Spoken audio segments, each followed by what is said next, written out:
With the change we're seeing right now in the culture, efforts made to include Native people once again back into the wider society, there are a lot of opportunities that have opened up. And the second opportunities open up, grifters are going to go in. And if there's not any gatekeeping, it's going to run rampant. Robert Jago and Angel Ellis are the hosts of the new podcast, Pretendians, which shines a light on scam artists who have committed Indigenous Identity Fraud. Robert, a member of the Kwantlen First Nation and Nooksack Indian tribes, is a writer, educator, and political consultant whose writing has appeared in publications like The Nation and the CBC. Angel is a member of the Muskogee Creek Nation and the director of Muskogee Media, as well as the subject of the Sundance Award-winning documentary Bad Press, which follows her fight to create an independent press within the Muskogee Creek Nation. For this episode, Robert and Angel share with me the motivations of these Pretendians, how they get away with this fraud, the effects these charlatans have on the Indigenous peoples they sloppily attempt to emulate, and how these living caricatures continue to overshadow the true identities of various Indigenous communities. I'm your host, Chelsey Weber-Smith, and this is American Hysteria. I am so happy to introduce Angel and Robert to the show. I have just absolutely loved the first two episodes I've got to hear my advanced copy of. And I just really think our audience is going to be interested in this topic. So welcome. And I would love to just start with the basics. What is a Pretendian? Well, first, thank you. Pretendian, it is a pretend Indian. So you might say Native American or First Nations or Indigenous. Most Native people probably still say Indian. So it's a term that originated in Native pop culture. And it refers to these people who pretend to be Native people in order to get some sort of benefit, either to get a large platform to share their views, or to get federal contracts, or to get a scholarship, and stuff like that. So it's Native slang. How did you both decide that you wanted to do a podcast about Pretendians? Well, I got approached by Karen Pugliese, who's the editor-in-chief at Canada Land. And I think they were kind of looking for somebody who was a little sassy. And I've nailed that. But I also just like the topic because it's one of those topics that like our community knows about, but it's like the rest of the world is not usually as familiar with the concept. And so I thought that's an opportunity to really kind of elevate this thing that's been kind of plaguing everyone who is Indigenous, and help other people understand it. And if we understand it, maybe there's ways that the systems can be, reworked so it doesn't incentivize this to continue. What about you, Robert? How did you get involved? I was asked to pitch a series for Canada Land. And the pretending issue is something that people have been asking me to write about or do a podcast about or do something about for a while. And that's because I was involved in one of the earliest, probably the first big Pretendian case in the modern era. And that was with a man named Joseph Boyden. Joseph Boyden is a Canadian author who, is based in the States, but wrote a bunch of really, really big books. And they got onto the school curriculum, and he became a really big cultural figure in Canada. He was, seen with the prime minister. He was seen with rock bands. He was on the news. Anytime you needed an Indian to say, a Native person to say something, he would be the guy that you would lean on. And basically every single Native person knew that he was not Native. Just everything he said was wrong. And just his whole way of carrying himself was just so fake. So an issue came up with some accusations made at a university about some issue, and he came down on the wrong side of it. And when he did that, then that's when I decided to report on him, because I was seeing that he was not to use Tumblr language, but he was weaponizing indigeneity to defend something which I thought wasn't really defensible. So once I did that, people have been asking me, all this time to write about Pretendians. And that was years and years ago, and I've kind of ignored the issue. What sparked my interest now is just frustration with how the stories have been told to date. They've been focused on easy targets, and they've not really looked intelligently at the harm, and they've not focused on stories that could drive policy. Instead, it's just like a dog chasing a car, and it doesn't matter what happens, and they wouldn't know what to do if they caught it. So that's kind of what I wanted to refocus this story about Pretendians on something that I hope could make a real policy difference. It seems like when we catch, for lack of a better term, people pretending to be Native, Indigenous, it's like someone like Buffy St. Marie or Elizabeth Warren, and it kind of becomes more about that person, which of course it is about that person and the choices they make, but it's also about the reasons that someone would choose to do that. So I would love for you to talk a little bit about what motivates people to do something like this. Money. Yes. I was just going to say it. So it's usually always incentivized by money. Yeah. So, okay, if I pretend to be Italian, I'm not going to get anything from that. I'm not going to get a scholarship. I'm not going to get a contract. I'm not going to get, anything really. And the same if I impersonate almost any other identity. But with the change we're seeing right now in the culture, lots of set-asides and lots of efforts made to include Native people once again back into the wider society. There are a lot of opportunities have opened up. And the second opportunities open up, grifters are going to go in, frauds are going to go in. And if there's not any gatekeeping, it's going to run rampant. And I mean, as we see in some of our episodes, they're going to become a whole new social problem all by themselves. Angel, do you have anything to add to that?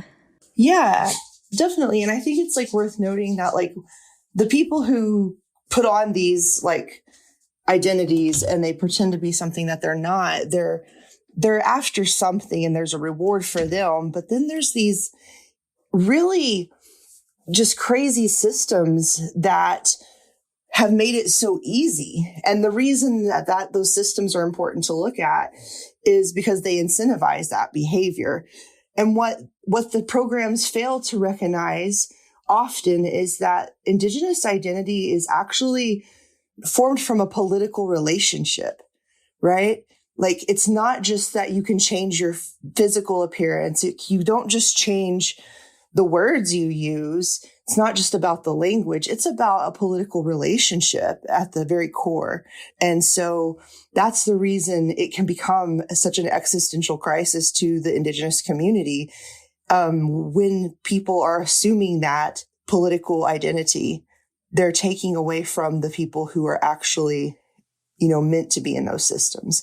So it's for example, take a country that's outside of the U.S. They decide who their citizens are. The same as can be said for the tribal nations. They're sovereign nations. They decide who their citizens are. So just because I would say something if I just wanted to lie and say, oh, I'm French or I'm Irish. No, I'm not. I'm not of those countries. They haven't recognized me as their citizen. These people are actually committing fraud, even some of them to the point where they're fraudulating documents. And that's a huge offense, right? I can't just create my own passport or visa, but they do that kind of stuff all the time. Is there any recourse? Does anything happen when people are caught faking this identity? Is it illegal? How does it work when people are actually caught? Very rarely does anything happen. If you're a Native American, there's no border for you between the USA and its neighbors. You can come and go as you please. Well, it's a little more complex, but generally. So, we've seen cases in the past where people have sold Native American tribal IDs to people, for example, in Mexico and said, congratulations, you can now come in and live in America.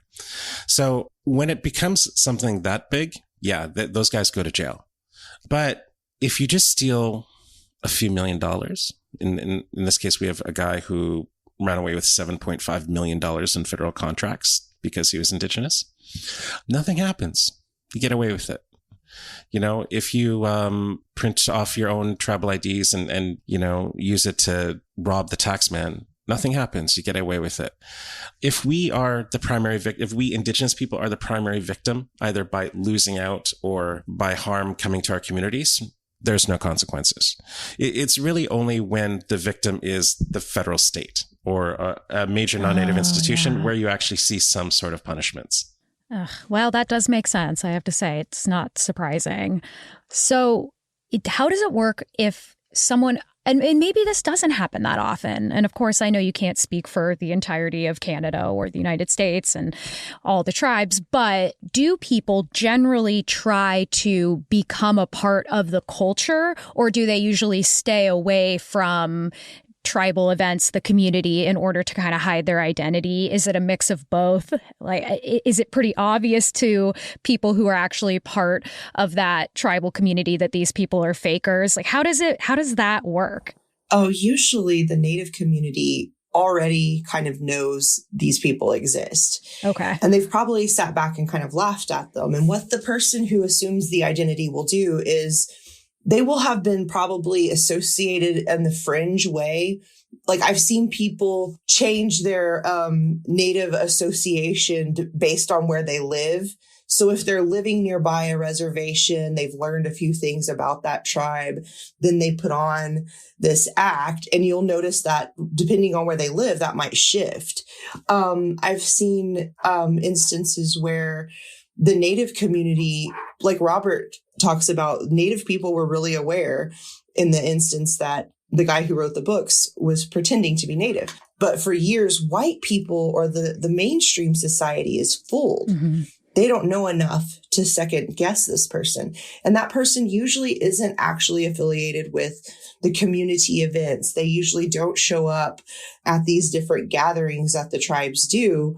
And they usually put on this identity to an outside world, right? So it looks like that they're, to the outsiders who don't really know anything about the tribes, they're fooled. But the tribes themselves are usually sitting back going, oh, yeah, that's not ours. Somebody needs to come get their crazy uncle. Let's go, Grandma. Let's take you home. Yeah. I mean, and with tribes, you know, I mean, most of them are pretty actually open and inclusive. So if you wanted to just be about the culture, you don't need to pretend to be Native. Mm-hmm. Every res has that one white guy who everybody knows he's a white guy, but is like way more sacred and cultural than anybody else on the res. Mm. I mean, Angel, you must have those there. I mean, I can think of like 2 or 3. Oh, gosh. Yeah. I know a few. And they're kind of like community allies, but they just hang around. It's not like tribes or secret places. Yeah. It's very easy to get acquainted with Natives, and we cook really well. So people generally keep coming back, you know? Yeah, totally. More after this. And now back to the show. So it sounds like that is something that is generally okay. Like if you are a white person or a non-native person or a non-tribal member, it's not that it's a wholesale rejection of people. It's just the lying and the taking of the benefits that are meant for Indigenous people. So does that seem accurate when I'm saying that? Yeah, it's the claiming of that political designation that kind of messes it up. Right. That makes sense. And it's become worse and worse and worse. Like, you know, you go back 30 years ago, people were just pretending to be Native because it was cool, maybe to get a scholarship. But now, like, we have one fake tribe that's trying to take our cemetery over. An entire fake tribe? Oh my God, there's so many. Okay, there's I don't know many about fake this. tribes. There's a lot. Wow. Okay. All right. Oh, I could tell you stories. Yeah. This is kind of like brings up a nice segue into how the media has perpetuated some of this to an extent. I don't want to like blame media for everything, because also we're trying to elevate something in media to spread awareness. So it has its uses, but there has been like a long history of the way media has interacted with Indigenous people that has perpetuated and fed the mainstream society ways to manipulate and pretend they have this identity, right? Mm-hmm. Usually the reason that natives recognize the fakes quickly is because they're representing some trope or stereotype that they have seen in the media. And that is where it kind of gets like a little weird to kind of acknowledge the harm that media has caused in this. And then to try to like use media also to fight the cause too. Right. And it does seem like I hate to say archetype because it's fake, maybe almost like a cartoonish, what would be like a cliche, like all of those Indigenous people that we remember. You know, the person who immediately comes to mind for me is the crying Indian from the, you know, recycling don't litter commercials. And I believe it turned out that he was Italian. And so in my mind, it just seems like Pretendians are actually some of the folks who have built the entire cliche that most Americans and Canadians would be familiar with. And so I guess I'm wondering why you think that is. I think media plays a big role in that. I think race plays a big role in that. But what do you think it is that makes these folks get elevated above, you know, actual Indigenous people that could actually create an accurate picture of what that's like? Well, I mean, they speak your language. They know how to talk to you in the metaphors and culture that you're used to. So they can frame us through your own eyes. And so they just do it way better than we would. Do you know, what you were just talking about is like how they give the image and how it's all stereotypical. I don't know if it's really an aside here or a tangent, but you know, the defining symbol of how we're defined by foreigners comes to me from like the US Congress. Have you ever done a tour of the Congress? I did when I was about 12 years old, so my memory will fail me. Okay, well, if you tell them you're native, they give you a different tour. Oh. They give you a special tour. A special tour, okay. Yeah, so if you go to the Rotunda is racist as fudge to Native people. And all the murals there on the ceiling are incredibly racist towards Native people. And the way they explain it is that all of those were done by someone who had never even met a Native person.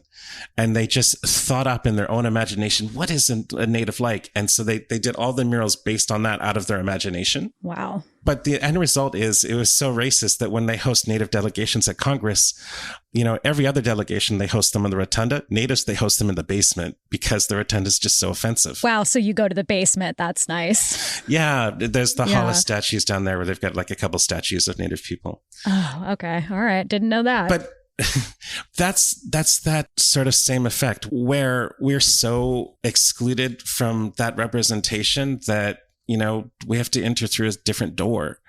And that's the culture writ large is, you know, we're not really in the room when all this stuff happens. I don't know. It's kind of hard to put, but I see some sort of strange connection there, but I can't quite put my finger on it. Well, I mean, if you look at like the systems, even through archaeological and academic practice, everything that's known about natives has been done in that extractive way. Like Edward Curtis, the American photographer, used to doctor his photos to make natives look less civilized, right? Whoa, okay. And his photos were informing a lot of the academics at the time.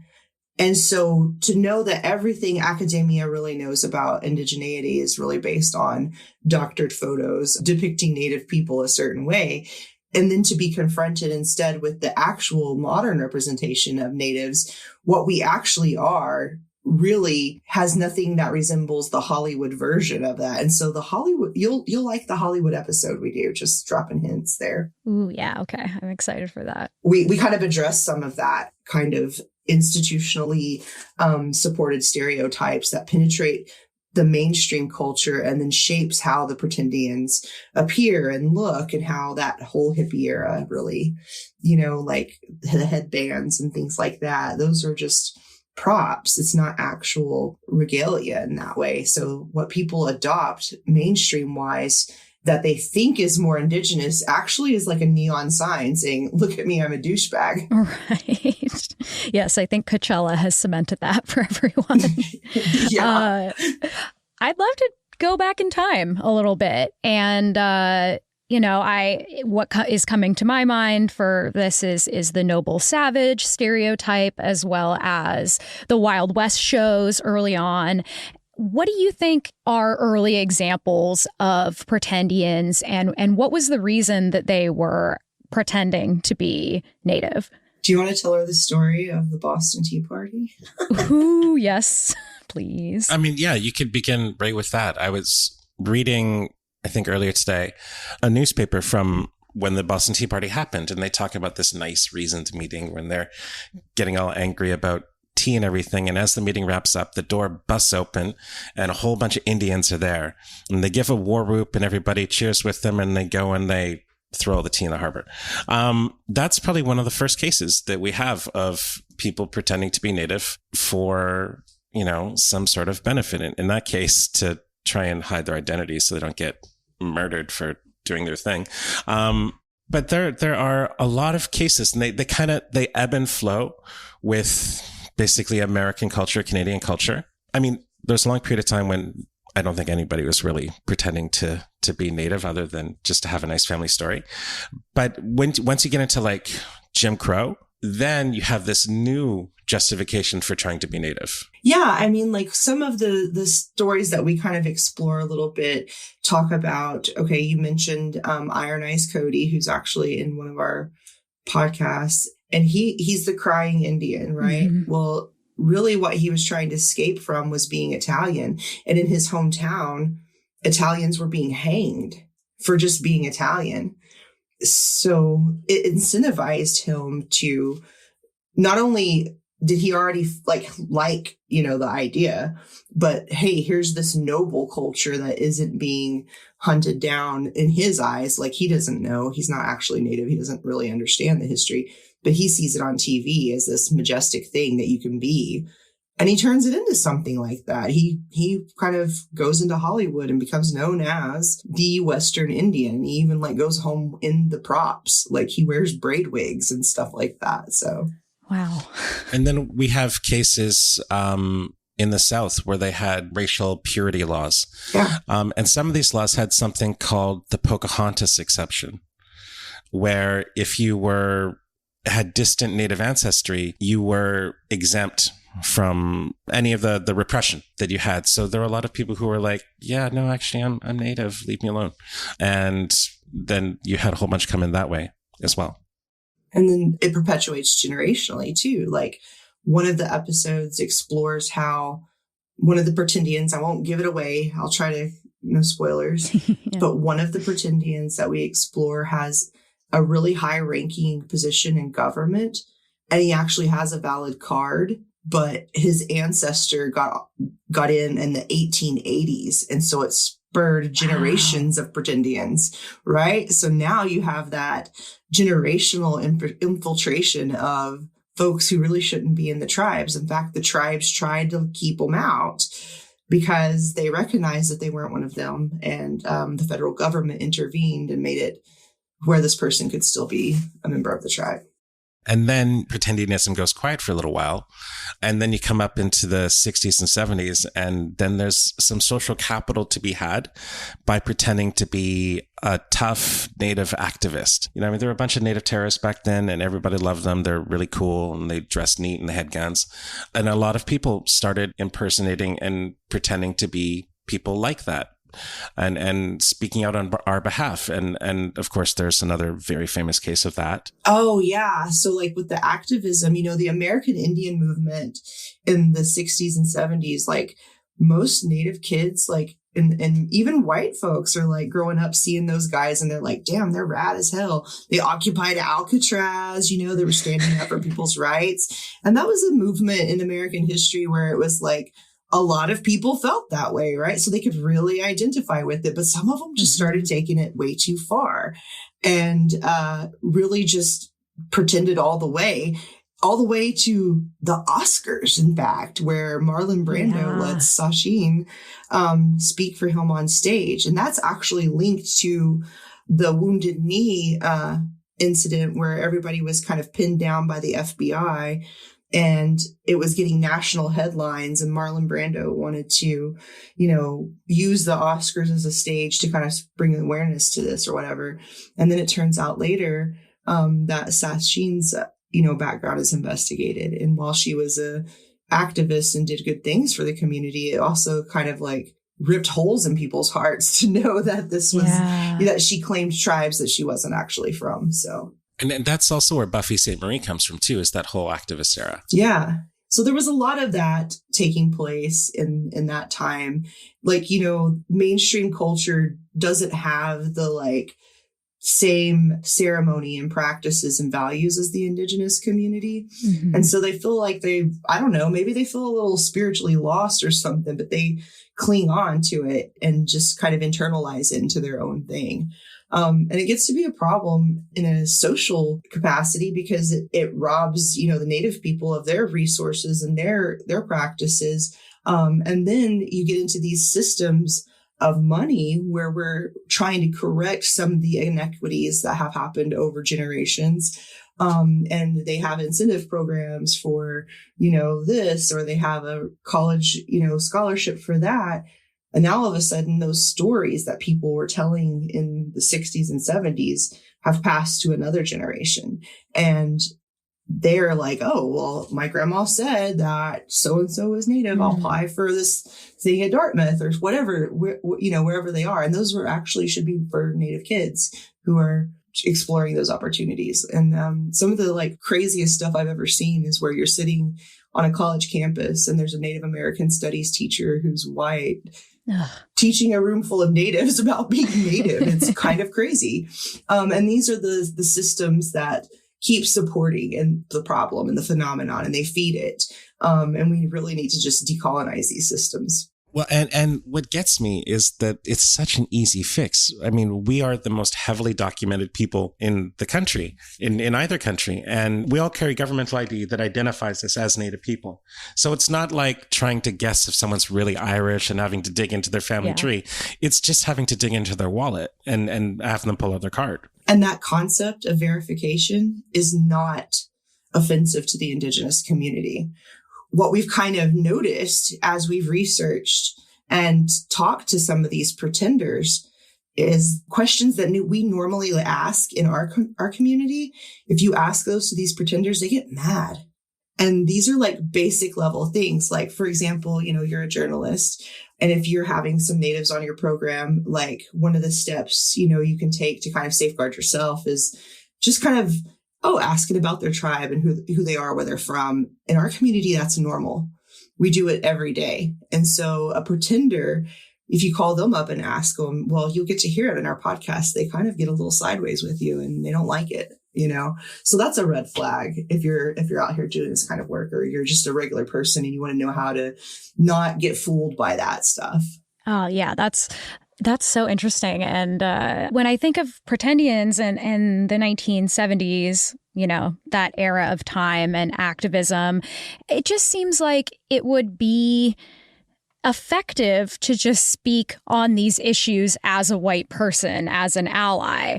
But once you start actually pretending, then it will eventually undercut the entire message. And I wonder if Pretendians and these revelations, I imagine that they come back on the community and create suspicion and create jokes. And could you talk a little bit about the effects of these types of revelations of Pretendians? Yeah, I mean, sometimes you see it in the news when there's a story broke about someone who's particularly famous. It can create dissension in our community too. People like that person or associated with that person, and all of a sudden they're revealed as a fraud, and it creates that level. And then there's also the level of harm where people in the community have been saying that this person is fake, and they've been, trying to inform people. And usually it's on record too. That's the crazy part. But the federal government, for some reason, likes this person who basically just ticks their box of self-identified Native, and they just want to meet their quotas. They don't actually want to do the verification work. And it's not that hard to do. There's a creeping feeling that I get when I see these stories that maybe we're just not good at anything, because it seems like every single one of us who has any sort of prominence turns out to be a bloody Pretendian. And, I mean, if all our best and brightest aren't us, then what are we? Yeah. That's sort of that creeping feeling just by the scale of it. Now, what it does inside community, ultimately, I think it makes it more difficult for people to rejoin their community who have been left out. Yeah. I mean, there's a massive housing shortage on reserve, so you just can't live there. Most people can't live there, so you end up living off-res. And when you come back, there's just a cloud of suspicion that's always over those people. And it's something that can be overcome, but it does make it kind of ugly. Mm-hmm. And also, when you're trying to build networks between other Native people, back of your head, you're always kind of sus. Yeah. I've been burnt by this myself. I guest edited this magazine, and it was an all Native issue. And it turned out that when I wanted this one article done, I accidentally hired a Pretendian. Oh, yeah. On the advice of another Pretendian. No, they're everywhere. Yeah. Ugh. There's also the fact that sometimes these pretenders have really a lot of authority and power, and they can influence policy. And that can be devastating to the actual Native community. There's a pretender right now, we do an episode on it, so I won't give it away, who's in a position to affect state policy. And that directly impacts the tribal nations of the state.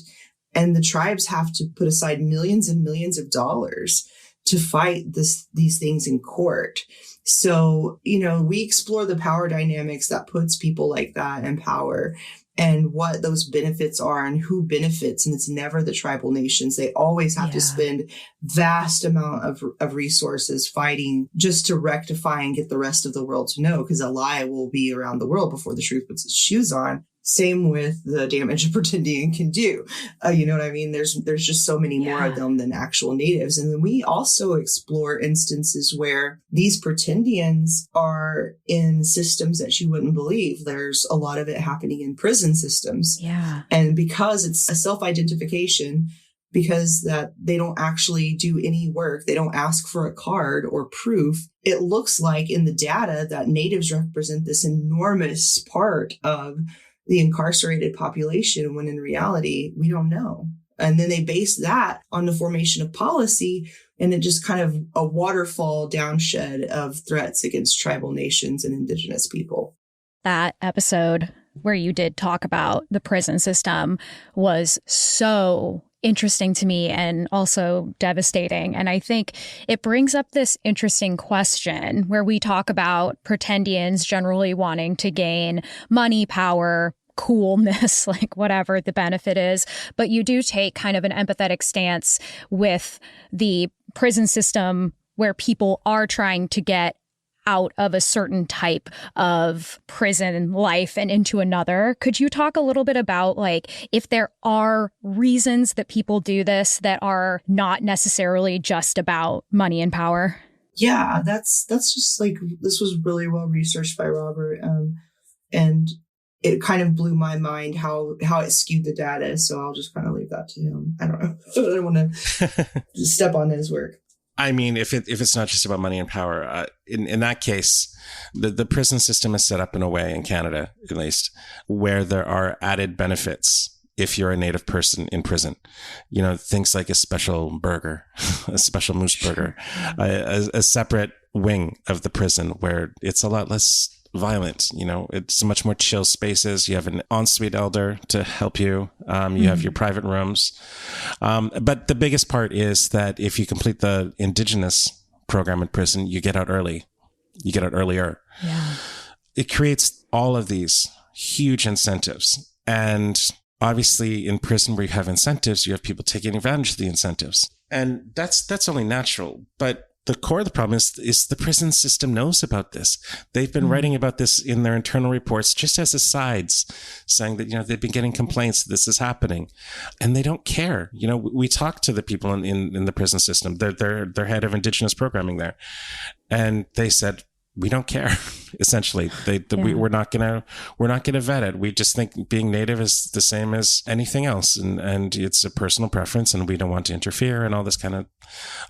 The end result, of course, is this massive social stigma in the country against Native people. You know, if you think that the prisons are filled with us, if half of all the prisoners are us, what does that say about us? And the other thing is for Native people actually in the prisons, they can't take advantage of the programs that are designed for them because there's so many Pretendians in the way. And if they are able to get in there, they have to watch their backs, because if they speak up or say anything against the Pretendians, then they're treated as the problem and they're punished. Oh, man. Yeah. And as we see in that episode, the end result is a man getting stabbed in the face, you know, and suffering partial paralysis because of that, and spending more time while murderers run free, mass murderers run free. It's strange to me that a government would not want to prevent like these, what I assume are, you know, like getting out early or getting meals that maybe are more expensive to give. It's interesting to me that there wouldn't be a great deal of gatekeeping around getting benefits. Do you know why they don't care? It's really hard to put my finger on it, but okay, in Canada, we have the Liberal Party in charge. Mm-hmm. And the Liberal Party has an Indigenous caucus. And if you look at the Liberal Party's Indigenous caucus, I think now the majority of them have been accused of being Pretendians. Wow. So if you have that voice in the caucus room when they're debating policy, I suspect there might be a voice advocating against our interests. That makes sense. Yeah, it's one of those things where like there are so many of them and they are taking up the opportunity everywhere. And it's so dangerous when they're forming policy because they're not actually setting it up to succeed. It's just something that I'm being recognized for being the Native in this room and I'm going to, you know, use my voice while the actual Natives don't have a voice in that room. Yeah, that makes sense. More after this. And now, back to the show. So how do you spot a Pretendian? What are those characteristics that set off all your alarm bells? There's a couple different things we want to look at. There's sort of the external presentation of themselves, and then there's how they talk about themselves and where you find them. But in terms of the physical presentation of them, it's really weird, but the American idea of what a Native person is hasn't evolved in 200 years. Yeah. So it's buckskin. It's talking low like this. It's a feather tattoo. It's a headdress. It's all of those things that you don't see actual people doing outside of maybe one or two weird ceremonies. That's the first thing that jumps out. If you see people covered in regalia at places where they're the only person like that, that's probably a Pretendian. Sure. Yeah, that makes sense. And it's so strange, but we have so many of these stories where we're looking at a person and they're the only person who shows up like that. And it could even be an event with tons of other Natives. I mean, if you want to identify a Native, just look for Walmart brand clothing. That is a bona fide Native person. Now, in terms of like how they behave, Angel has a great story about that. Oh, gosh. Well, I think one of the things you got to realize is that like in Indigenous communities, like I don't know a lot of people who come out and say, I'm the absolute authority on everything that is to be Native. I don't know Natives who would ever say that. Mm. And I know a shitload of Natives, but it seems like every single Pretendian will do it. And they find ways to put themselves in a position to talk more and be more of the authority. And they almost have this, I know what's Native and you don't kind of attitude. Mm. Most of the Natives I know are like very open-minded. Like they know that a lot of us do things really different ways. And so they're more likely to, you know, ask questions or to let others speak when it's time to talk about that kind of thing. But these Pretendians always want to be the authority. Like you've heard the first episode, he says it, you know, like he's a Native and no one else is, basically. Yeah, that was a wild interview. It really was. And Robert was like amazing at it. So yeah, really, truly. And then like there's like, I don't know, the news guy. Oh, which one?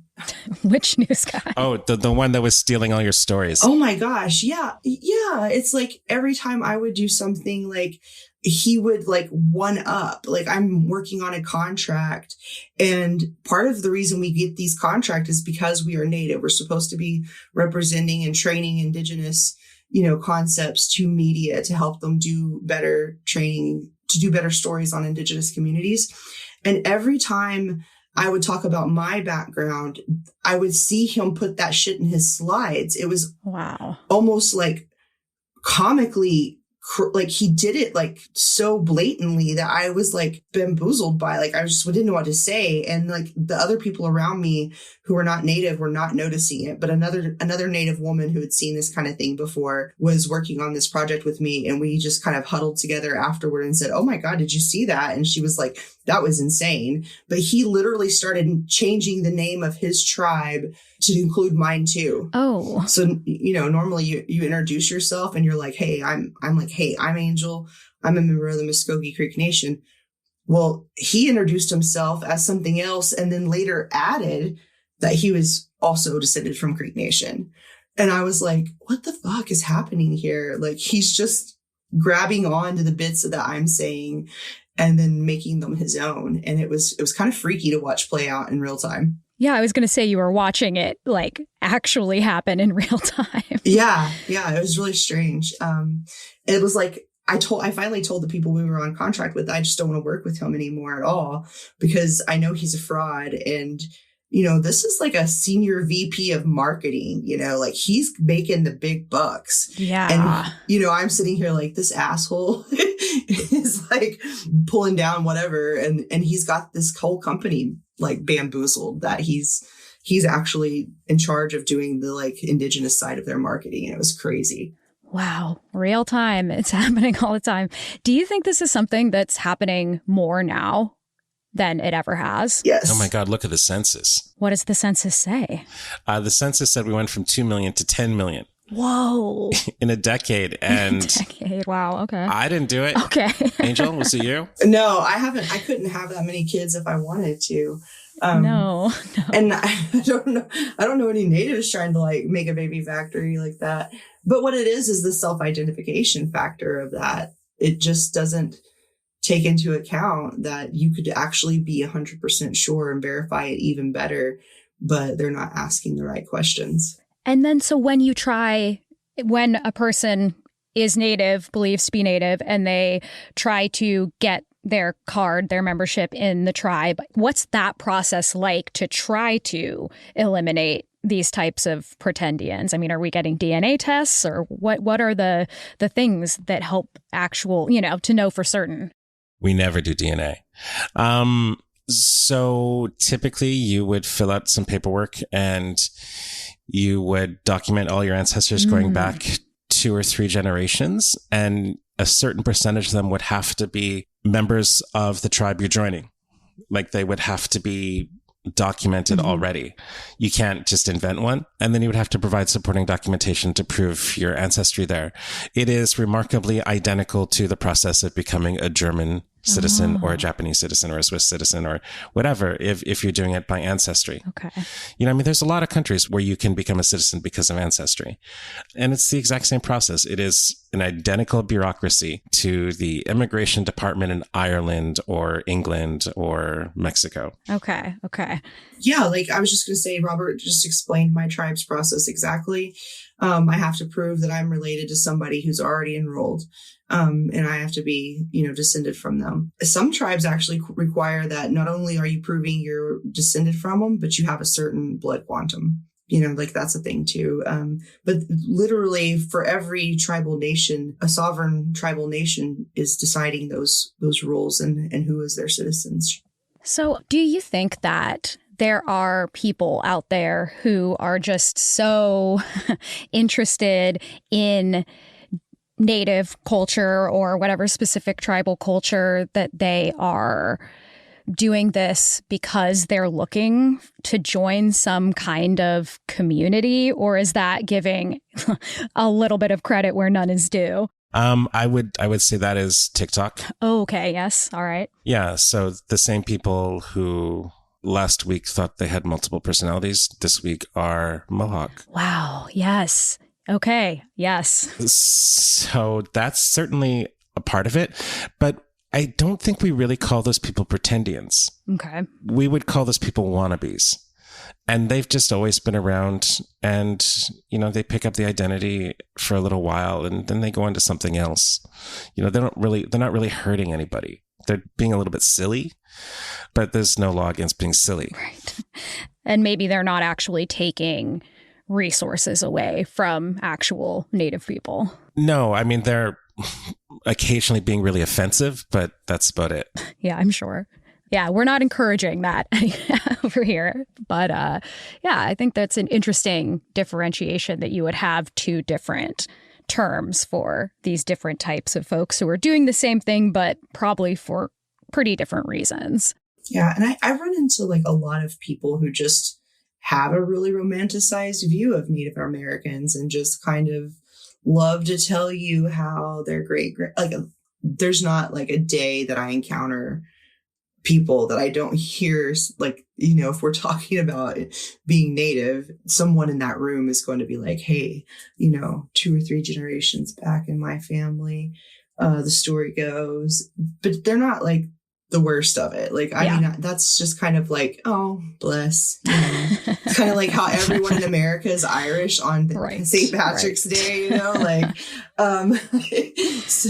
like, bless your heart. Yes. But like, really the thing that the podcast was going to kind of focus in on is the ones who have done it to such a level that they're just really wrecking house, and it's taking resources to battle against it. Those are the really sinister offenders. Yeah. And then we kind of even try to like educate with like some bites of funny, get people information, have them eat their vegetables. I stole that term from one of my pals.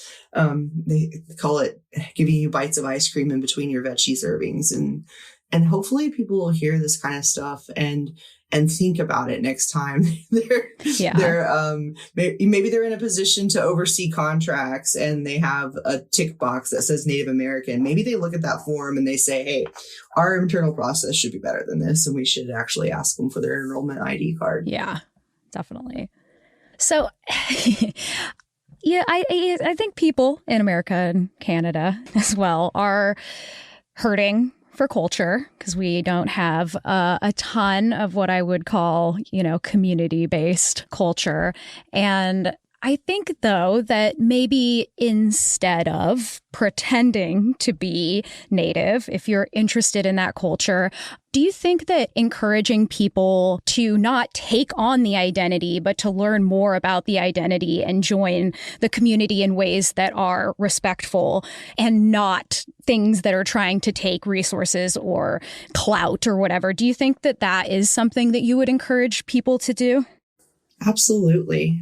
My tribe holds one of like the biggest public festivals in 11 counties. And it's kind of like everybody shows up and it's like, oh, we all drink the lemonade and enjoy festival. And it's very fun. It is a very open community. I think the only thing that's closed off at my community is ceremonial practice. And that's just because we're not out there trying to convert anybody. This is just our thing. And we don't convert. So it's our thing. Unless you're of that ground, you don't belong there.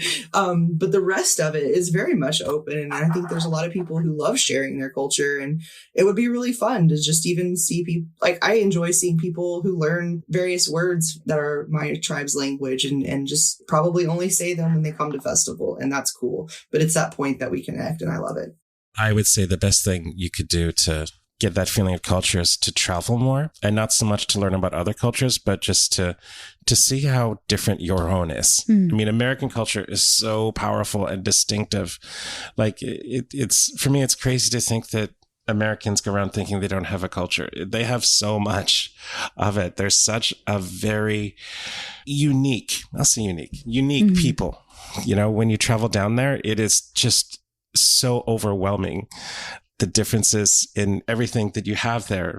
I think if Americans traveled more, they wouldn't feel the need to put on the costume of other people's, because they would see just how distinctive they are themselves. Yeah, and maybe it takes somebody looking in from outside to tell me I have a culture. I'm glad to hear that. Oh my God, no, it's the second we get across the border, it's like, oh my God, this place is so goddamn foreign. Yeah. It's interesting, that's for sure. Angel and Robert, thank you so much for coming on the show. I learned a lot and I've been loving your podcast. And by the time this interview comes out, there will be many more episodes for everyone to enjoy. So thank you so much for being here and talking with me. Thank you very much. Mado.